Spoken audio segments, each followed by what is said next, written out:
Hey guys, welcome to part 2. So right now what you're seeing is I was trying to figure out how to do streaks from like tires and just like smearing oil from driving over it with the wheels moving planes. And I found that those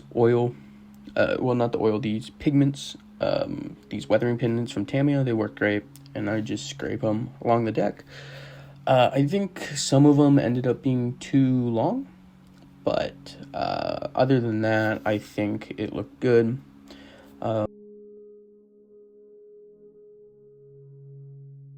If you see the little tab on the life raft still, it's just I thought it'd be easier since it overhung a little bit.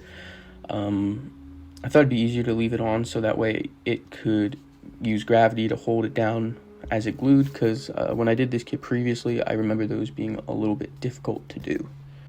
I have to say, with building this and looking at the San Francisco kit, Trumpeter's come a long way in terms of their styrene detail. These 5-inch guns are leagues better in comparison, and it's pretty impressive. Even these 1.1 inch, these are off of Lexington. They're not bad looking, they're big though, and their new 1.1 inch are much better.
I'm painting these black right here, and I couldn't find great reference on what color they would be.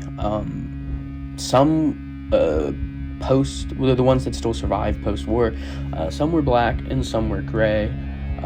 I think the black here is too pronounced, and I think I would have been better going off with a really dark gray, like a gray that looks black, but once you put it up to black, it's gray, type gray. I would have, for future reference, do put the 5-inch on first before the flight deck. Not just right here on all of the 5-inch guns. I found it really difficult to seat them properly on their peg with that deck in the way. One thing I learned too, and really there's no documentation on Ranger, it's just photos on what they changed. They had a crane right here. It does unfortunately not look like the other one on the ship, but it should suffice.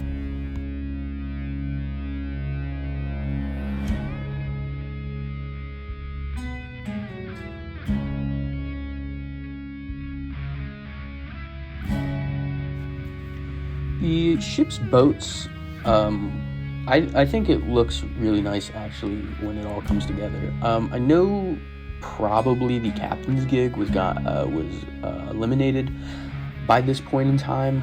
I know it was on Enterprise, but I had no other boat to put there, so there's 2 of them on there actually to make things worse, but I don't think it's terrible. Right here too, again with the weathering pigments, if you notice in any of the photos of carriers that are not nuke, they all have tons of smoke around their funnels, and I could have airbrushed it on, but I thought that would be a better way to do it, a little more finesse. a little more controllable. These dauntlesses, for whatever reason, every time I build dauntlesses, the wings never see properly into the fuselage, and this was not the exception either. These 5 that I built, and tons and tons of flash. I mean, I love these aircraft to death. Obviously, wouldn't have them unless it's the Hasegawa ones, which are cream of the crop, but can't find them anymore. But it's just unfortunate, really.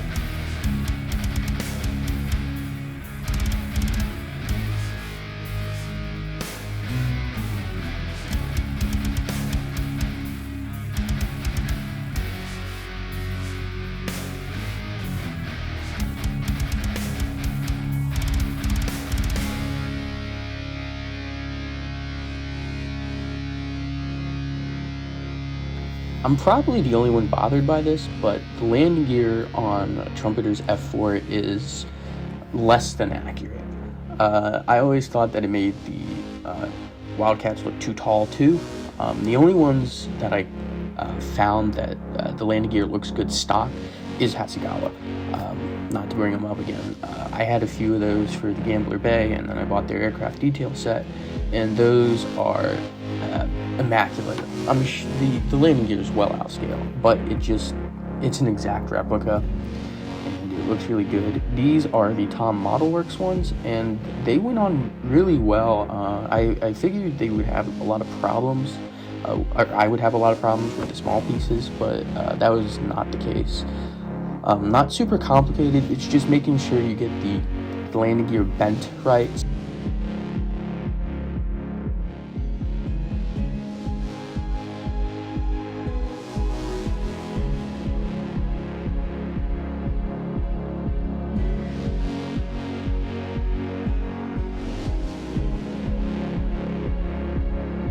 These are the little pieces I'm talking about. Unfortunately, it's not in focus, partially because of how small it is, but these are just those little, I guess they're pistons or some sort of actuator that go straight down from inside the wheel housing to the wheel itself, and what you see me fold there, that's just those doors. And those went on super easily. Those are the ones that I thought I'd have the most issues with today. The rest of the F4s went together really well. Nothing to complain about. The canopies are so small, though. However, I will say, I was originally going to cut them out and put cockpits in, since I have it, but just seeing them, it's ridiculous. But other than that, no complaints.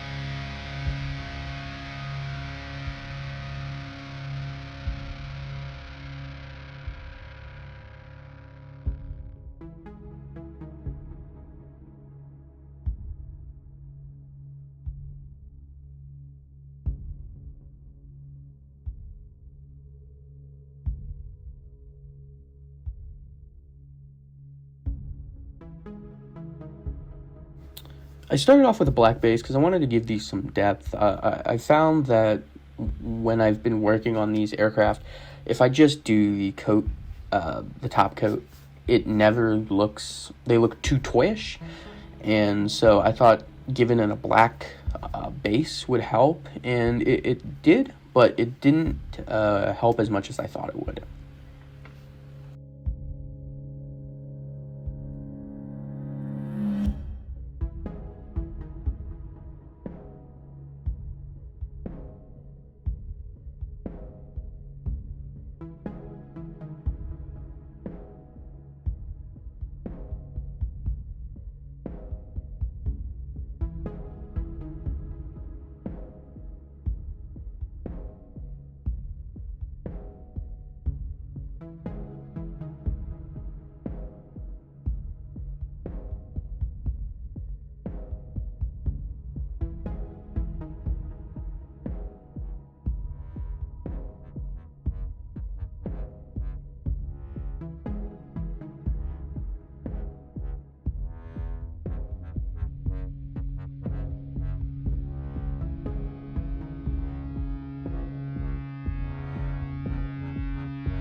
decals went on super well. I should have used the ones that came with Enterprise. Those look much better for some reason. I always thought the stars, just the stars in the circle, the decals always look too toyish as well. I think it has something to do with the blue, but the one from Enterprise looks super good. Those are my only complaint with the decals for this kit. But other than that, again, no complaints there.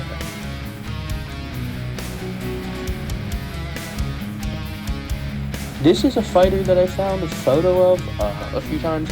Now, the issue I had with researching Ranger is I know that it did a few sort of ferries to the Atlantic around Operation Torch, and I couldn't figure out what planes, what their serial numbers were for Operation Torch, because some of them were like that standard number, then F or S for fighter, scout, and then their actual plane number, and then some of them were these big numbers where the Torch rondel with the yellow was obviously painted over their number.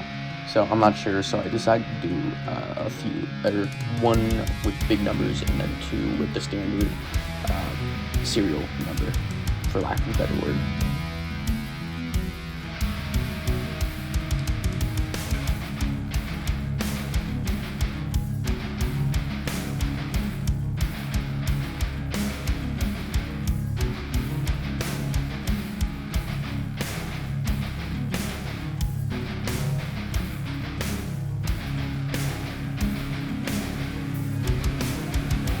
Again, going back to Torch and all that, I saw that there's a few photos of Ranger Intermeasure 12 modified, and they're different towards the bow, and there's no real date on any of them. I'm not sure. Well, I know for sure they're all around Torch, but I'm not sure when exactly it would look like this one or that one.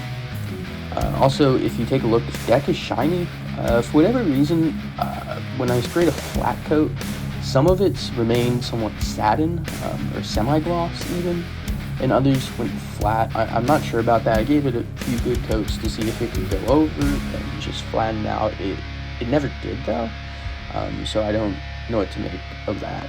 If you guys know, let me know. Okay guys, and that's it. This kit, honestly, one of Trumpeter's best, easily. The only real problems I had with it is if you take a look at the AA guns, they have no shields on them. I mean, I can live with it if you can, but the shield itself was so flimsy. If you can picture the normal Oerlikon shield, kind of like a field goal post, it was like that, but the thing in the middle was just held on by two little pieces of the photo etch, and so when you bent it, you had like one bend, and if you didn't, it would break. But other than that, everything went together super well. The smokestacks were a bit finicky to work with, but they could be done. But yeah, other than that, I thought this kit turned out super nice. I'm super happy with it, really, for the most part. And I'll see you guys in the next video, and peace.